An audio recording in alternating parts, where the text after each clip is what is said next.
you are looking to buy, maybe to sell an antique, our next guest is the woman who knows it all. We're so happy to welcome back to our show this morning our beloved antiques appraiser, Dr. Lori. Good morning. Good morning. All nice right, to we're be on the blend. Yes, we're happy to have you here. I know some of our employees here at Fox 4 are happy to have you here. They brought in some things that they're hoping to once again maybe able to book their flight to Tahiti. Yeah, let's put everybody on vacation. Okay, well, you're not going to put everybody on vacation with this. Okay, all right. Where do you want to start? The painting? I'm going to start here. Okay, so you're saying it's a painting, and I'm going to tell you it's a print. Okay? Because correct identification is really what's important. You have to know, in fact, how to correctly identify it. So you need some tools. First thing, I want you to get a loupe. Okay. It doesn't have to be fancy. It doesn't have to be expensive. Just a magnifying glass of some sort. So you're at the flea market, the yard sale. You're in Grandma's house. Get the magnifying glass out and start looking. Go down here, if you would. Go down to the... There you go. And tell me, do you see dots or do you see brush strokes? Dots. Dots. Now, dots are what you want to leave at the yard sale. Okay? Because this is a commercial print, like a dot matrix printer, done on a machine. But this is an old one. It probably dates to about 1900. One of the easiest ways, before you even get dots or loupes or, you know, magnifiers, any of that stuff, turn your piece around before you buy it and look at the back. Look at the back of the piece. Now, this is not an expensive piece. And look at the types of what are called brads. Right. Brads or framers' points. This piece has been framed a couple of times. These brads indicate that it was framed probably in the 1930s. The piece is from about 1900. It's been put in this frame about 1930. So these are some telltale signs. Also, water damage. Leave water damage there. Yeah. But if it's at Grandma's house, it's probably worth, again, the cost of the frame, about $55. Okay. The print is decorative, pretty, 10 bucks.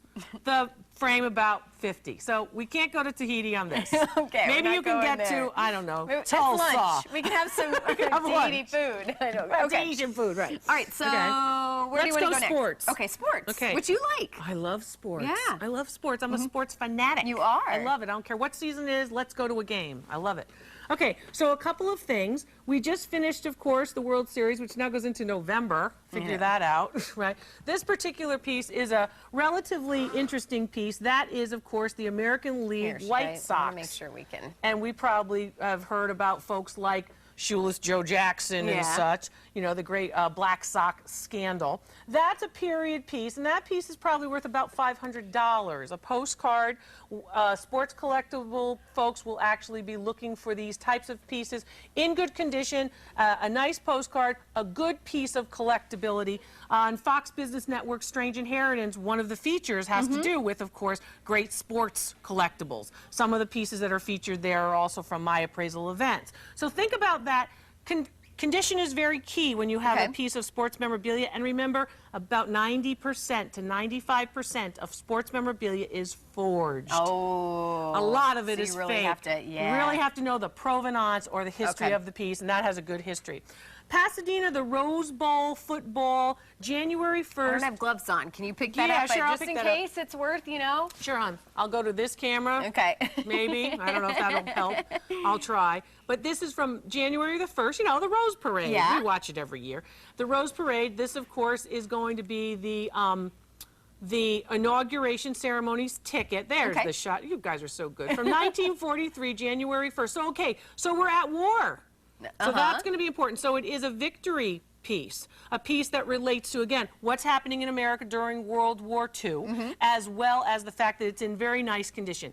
On the A through F scale for paper, we can do condition A, B, C, D, E. This is probably about a B. Okay. It's in good condition. I suggest that you put it in a plastic folder of some sort. Value on that about $15. Okay. It falls into multiple categories.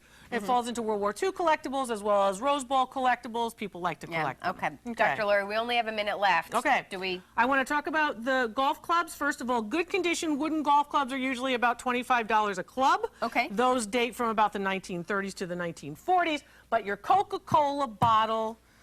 You had me at Coca-Cola. I'm thinking we may have something good here, right? Your Coca-Cola, even with the rust, even in this condition, people like these particular pieces. And Coca-Cola is a brand name, of course, and Coca-Cola also has a great collector's format. Many people collect Coca-Cola, anything Coca-Cola. This piece, of course, is from about the 1940s. They make them until about the 1960s. Value on that one in this condition, about $350. Yeah. In excellent condition, about $1,200. But too, I mean, I think people like it. People like it. Even when it looks like that. They like it with a little bit of age. So remember those name brands. What are some other ones as we close here? Coca-Cola. Oh, you want to remember things like Tiffany. You want to remember stuff like Hummel figurines. Don't forget about your Beanie Babies, which could have value-specific ones. You'd be surprised that the stuff has value. And some of it is just junk. I'll tell you the truth. Dr. Lori, we love you. Thank you for being here. We look forward to having you back. For more info, head to our website, fox4morningblend.com.